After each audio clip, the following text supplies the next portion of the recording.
ایک آدمی نے 99 قتل کیے بنی اسرائیل میں.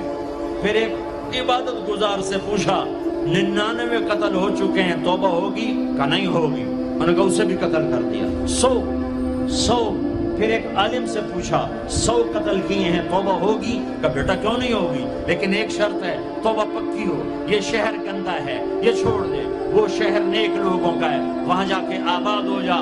معاف کہنے کہ مجھے معافی مل جائے میں ہر شے چھوڑ دوں گا.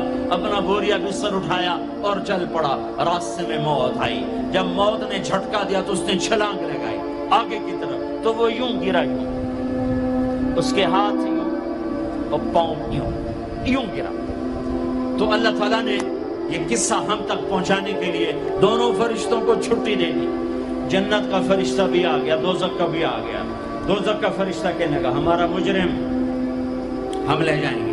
جنت کا فرشتہ ہمارا مہمان ہم لے جائیں گے. جہنم کا فرشتہ توبہ نہیں کی ہمارا مجرم ہم لے جائیں گے.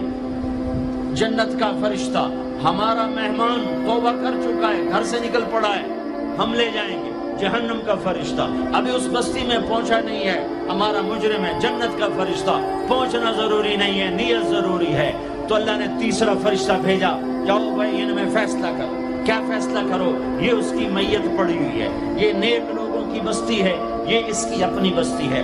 فاصلہ ناپو، اگر اپنے گھر کے قریب ہے تو جہنم والے لے جاؤ، اگر نیک لوگوں کے گھر بستی کے قریب ہے جنت والے لے جاؤ. یہ یہاں گرا پڑا تھا، گھر کے قریب تھا اور نیک لوگوں کی بستی سے دور تھا.